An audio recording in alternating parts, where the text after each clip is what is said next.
Hello friends, welcome back to Sensei. Friends, मेरा नाम है हिमांशु सिंह और आज हम लोग डिस्कस करने वाले हैं कॉम्प्लेक्स एनालिसिस में जो सीएसआर नेट में क्वेश्चन पूछे गए हैं पावर सीरीज में, वो हम लोग डिस्कस करेंगे। ठीक है, तो इसका एक लेक्चर बन चुका है जिसमें हमने कुछ प्रीवियस क्वेश्चन के डिस्कस किए थे जो कि सीएसआर नेट में क्वेश्चन में पूछे गए हैं। ठीक है, उसी प्रकार से इसमें भी यहाँ पर हमने 4-5 क्वेश्चन लिए हैं जिनका हम लोग डिस्कस करेंगे और देखेंगे कि इसमें क्या क्या मैटर है। ठीक है, तो सबसे पहला मेरा क्वेश्चन है कि इसमें पावर सीरीज गिवन है आपको और ये पता करना है कि किस कंडीशन के लिए मेरा कन्वर्जेंट है। कैसे पता करेंगे? सिंपल है। पहला काम है कि आप इसका क्या करेंगे, डोमेन एक फाइंड कर लेंगे। डोमेन तो जानते ही हैं, हमारा सर्किल डोमेन क्या होता है, हमारा जेड माइनस, ठीक है, जेड माइनस जेड नॉट, यहाँ पे लेस देन होता है आर, ये मेरा सर्किल का डोमेन होता है। तो आप इसका डोमेन फाइंड कर लें, रेडियस फाइंड कर लें और डायरेक्टली में पता चल जाएगा किस डोमेन के लिए है। अगर इक्वल टू लगाते इक्वल टू पे चेक कर लेंगे ना हम लोग, क्या देखेंगे कि हमारा रेडियस ऑफ कन्वर्जेंट मतलब कन्वर्जेंट होता है, डाइवर्जेंट होता है। और कन्वर्जेंट चेक करना आप लोग को जानते हैं, किसी भी सीरीज को कन्वर्जेंट चेक करना है तो आप उसके लिए टेस्टर्स होते हैं, वो आप सिंपल लगा सकते हैं और पता कर सकते हैं कन्वर्जेंट है या डाइवर्जेंट है। ठीक है, तो पहले मैं अपने सीरीज को चेक करता हूँ। इनफिनिट सीरीज है मेरे पास। ठीक है, तो पहले हम इसमें चेक करते हैं। ए एन इक्वल टू यहाँ पे क्या हो जाएगा, हमने आपको अपनी पिछली वीडियो में रेडियस ऑफ कन्वर्जेंट फाइंड करना सिखाया था। ओके फ्रेंड्स, तो ए एन इक्वल टू क्या हो गया, 3 - n हो गया। अब यहाँ पे ये है तो इसका ए एन प्लस 1 क्या हो जाएगा, सॉरी इसमें डायरेक्टली हम लोग ए एन का होल पावर 1/n निकाल सकते हैं, है ना। तो वो हमारा हो जाएगा 1/r इक्वल टू, ये फार्मूला हो गया। ठीक है, लिमिट लगा दो, limit n approach to infinity, इस फार्मूले से लगा लीजिए। तो इसका करेंगे तो क्या आएगा, limit n approach to infinity, और ये करेंगे तो आपका हो जाएगा 3 - 1। इनको बचा नहीं क्योंकि n से n आपका कैंसिल हो गया भाई। 3 - n रखेंगे और 1/n है तो n से n मेरा कैंसिल हो जाएगा, यानी कि यहाँ बचेगा यहाँ पे 3 - 1 यानी कि 1/3। तो इसका मतलब सॉरी 1/3, इसका मीनिंग ये हुआ कि हमारे पास r इक्वल टू क्या हो जाएगा 3। मुझे क्या हो गया, रेडियस ऑफ कन्वर्जेंट पता चल गया। ठीक है, अब रेडियस पता चल गया है, अब मुझे डोमेन फाइंड करने की जरूरत है। डोमेन यहाँ से निकाल लेंगे हम लोग। ठीक है, तो यहाँ देखोगे तो क्या आएगा, इसका होल पावर n है मेरा, यहाँ पे z - 1 का होल स्क्वायर है। ठीक है, z माइनस जेड नॉट क्या होता था भाई, हमारी अगर पावर सीरीज इस फॉर्म में होती थी, an z minus Z not का होल पावर n, तब मेरा डोमेन बनता था mod z minus Z not और लेस देन रेडियस उसकी क्या होती थी, r होती, तो ये मेरा बन जाता था डोमेन। ठीक है, लेकिन यहाँ पर जो पावर सीरीज है वो क्या है मेरा, वो है z - 1 का होल स्क्वायर का होल पावर n। मतलब मेरे पास जो डोमेन में आएगा वो क्या आ जाएगा, वो आएगा मेरा mod z minus Z not की वैल्यू मेरे पास क्या है 1 का होल पावर 2। ठीक है, इज लेस देन मेरे पास क्या है 3। तो इसका मतलब ये हो कि z - 1 का होल स्क्वायर रूट कर लो, इसका क्या आ जाएगा, √3 आ जाएगा। ठीक है, अब मुझसे यहाँ पे दो ऑप्शन है, एक तो ये है, इसमें ये भी है, तो हमें इक्वल टू पे भी चेक करना पड़ेगा कि इक्वल टू पे हमारा कन्वर्जेंट होगा नहीं होगा। ये तो हमारा इतने पे है तो हमारा पक्का कन्वर्जेंट होगा, यहाँ तक तो कोई प्रॉब्लम नहीं है। बस मुझे ये चेक करना है कि √3 यानी इक्वल टू पे कन्वर्जेंट होगा कि नहीं होगा, तो हम चेक कर लेंगे, क्या दिक्कत। यानी कि मुझे चेक करना है अब मॉड z - 1 इक्वल टू जब √3 होता है तो इस पर कन्वर्जेंट है या नहीं। ये पावर सीरीज कन्वर्जेंट होती है किसके लिए, z माइनस जेड नॉट, ठीक, लेस देन r के लिए तो कन्वर्जेंट ही होती है, तो ये तो पक्का कन्वर्जेंट होगा, इसके हमें कोई डाउट नहीं है। तो बचा क्या हमारा, ये मुझे चेक करना है कि इस पर ये कन्वर्जेंट होगा कि नहीं होगा, तो हम चेक कर लेते हैं क्या दिक्कत है। तो अपने पावर सीरीज में हम z - 1 की जगह पे √3 इसमें रखेंगे और चेक करेंगे। तो क्या करना है, summation from n equal to 0 से इन्फिनिटी। आई होप आपने थ्योरी क्लासेस में ले रखी हैं तो यहाँ पे दिक्कत नहीं होगी। ठीक है, मैंने पावर सीरीज की ऑलरेडी एक वीडियो बनाया था, इसमें डोमेन और मतलब डोमेन और इसमें रेडियस बहुत अच्छे से फाइंड करना सिखाया था और चेक करना सिखाया था कैसे कन्वर्जेंट होता है कि नहीं होता है, उसमें बहुत अच्छे से हमने बता रखा है। ठीक है, इसमें हम बस क्वेश्चन लगाना सीखेंगे हम लोग, है ना। तो यहाँ पे हो जाएगा हमारा 3 राइट। तो अगर इसको सॉल्व करोगे तो ये मेरा डाइवर्जेंट सीरीज बन रहा है, वो तो साफ नजर आ रहा है मुझे। ठीक है, क्या है भाई, 3/0 मतलब 1 हो जाएगा, 1 को इन्फिनिटी टाइम्स ऐड करोगे तो क्या आएगा, सिंपल है। तो ये मेरा क्या है, डाइवर्जेंट सीरीज है। ओके, और कोई डाउट तो बताइए। तो ये मेरा क्या हो गया, डाइवर्जेंट सीरीज है, यानी कि इस वाले केस में ये क्या होगा, डाइवर्जेंट होगा, डाइवर्जेंट।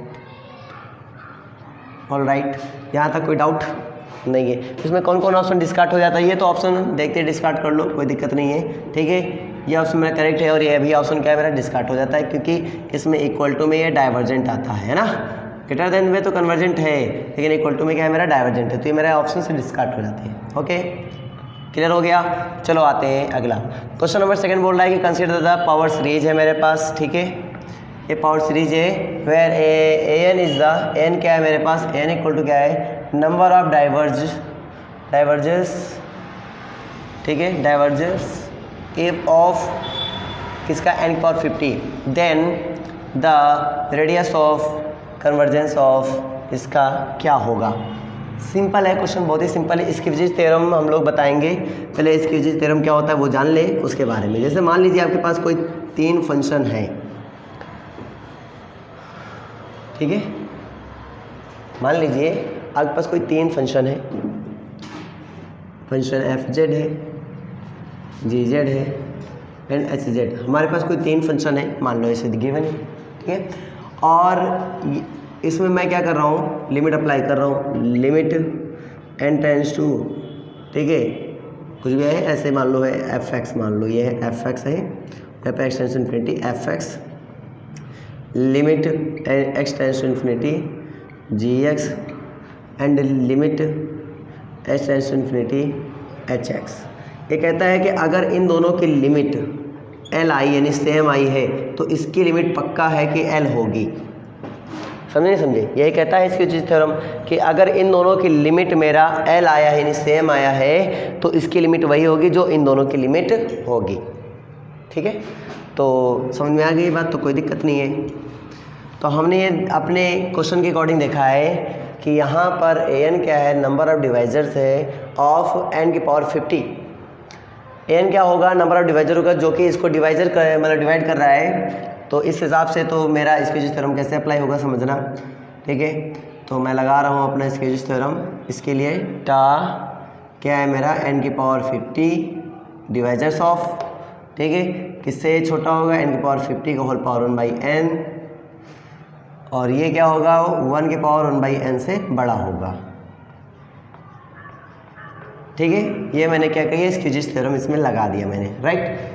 अब क्या करेंगे, इसमें लिमिट अप्लाई कर देंगे, लिमिट हो गया एन टेंस टू इन्फिनिटी, ठीक है। स्क्विज़ थ्योरम के साथ साथ मैंने यहाँ पे जो कॉची वाली थ्योरम थी रेडियस फाइंड करने के लिए वो भी मैंने अप्लाई किया है।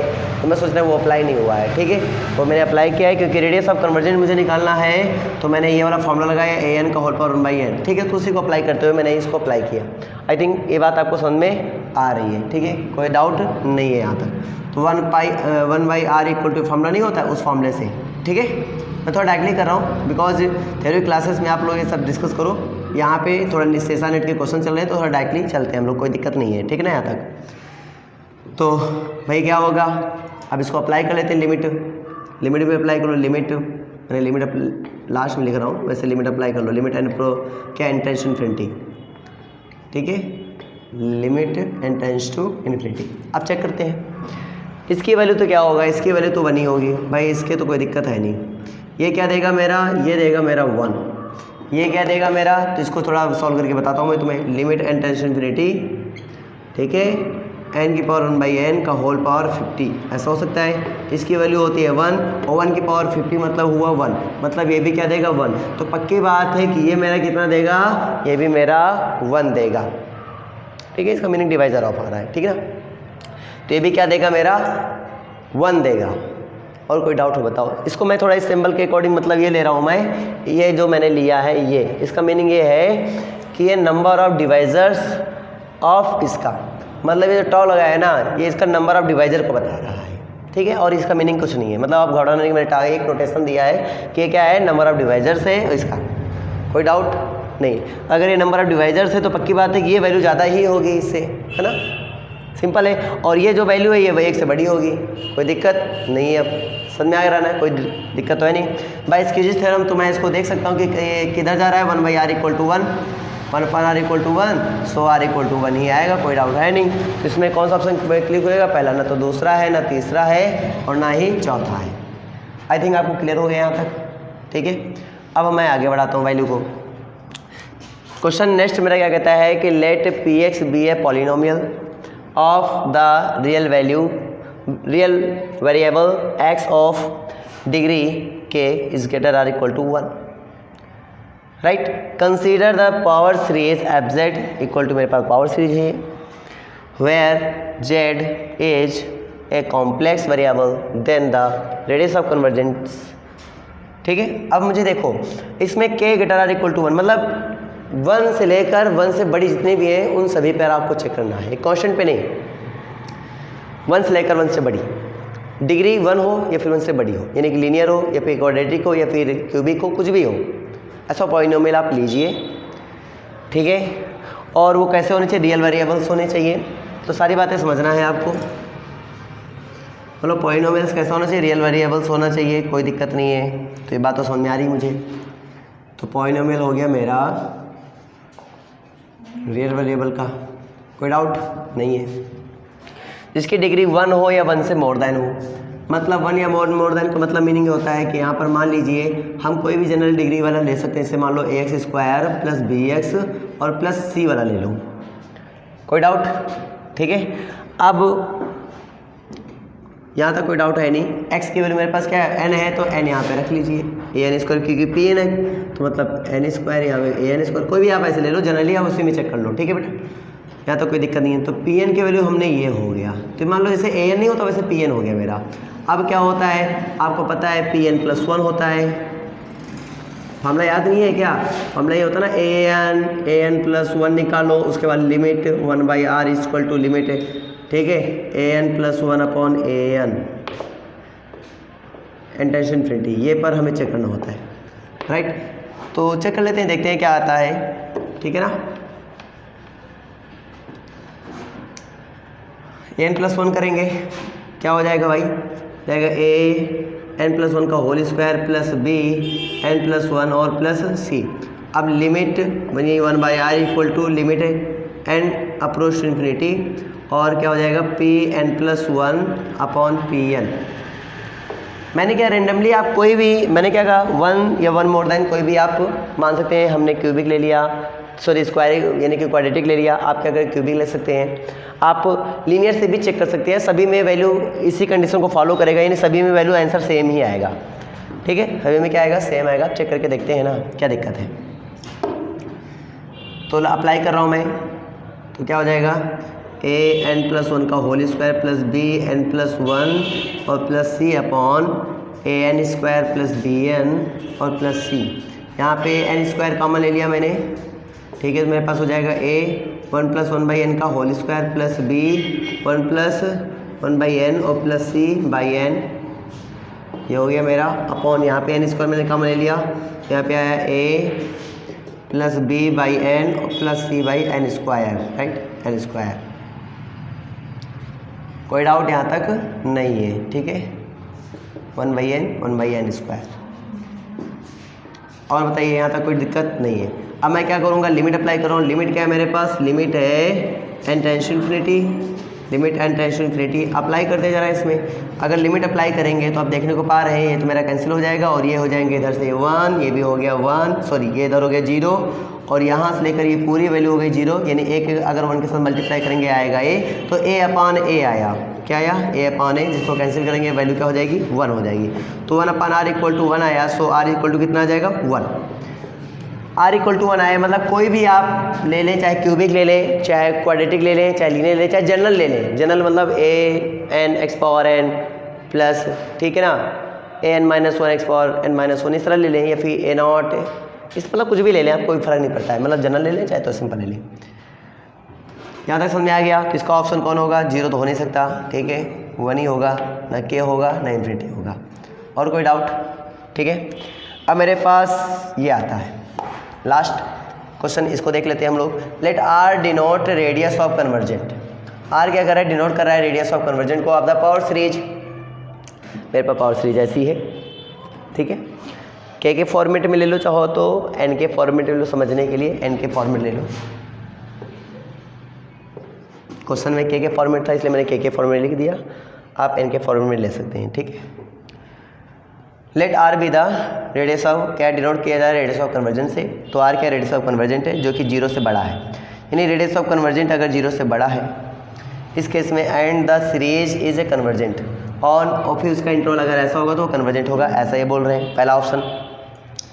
दूसरा मतलब हर एक काम पहले तो रेडियस ऑफ कन्वर्जेंट से देखी जा रही है, इस बात को समझो। तो इसका मीनिंग ये हुआ कि पहले मुझे रेडियस ऑफ कन्वर्जन देखना पड़ेगा, उसके बाद हम लोग इसमें डिस्कस करेंगे। तो पहले हम रेडियस ऑफ कन्वर्जन देख लेते हैं, तब डिस्कस करते हैं आके अपने कंडीशन पर, क्योंकि बिना आर के तो ये काम हो नहीं सकते, ऑप्शन पे डिस्कस कर नहीं सकते। तो पहले हम क्या करते हैं, रेडियस ऑफ कन्वर्जन निकाल लेते हैं, ठीक है, उसके बाद फिर ऑप्शन पे डिस्कस हम लोग कर लेंगे। देखिए क्या होता है भाई, ए एन की वैल्यू यहाँ पर एन है, ए एन प्लस 1 की वैल्यू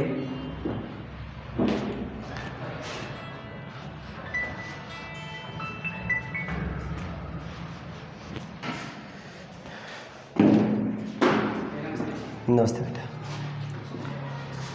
ए एन की वैल्यू यहाँ पर क्या है मेरे पास एन है, और ए एन प्लस 1 की वैल्यू यहाँ पर क्या है एन प्लस 1, राइट। अब तुम फॉर्मूला लगा लो अपना, limit n approach infinity a n plus 1 upon a n, limit n approach infinity और एन प्लस 1 अपॉन एन।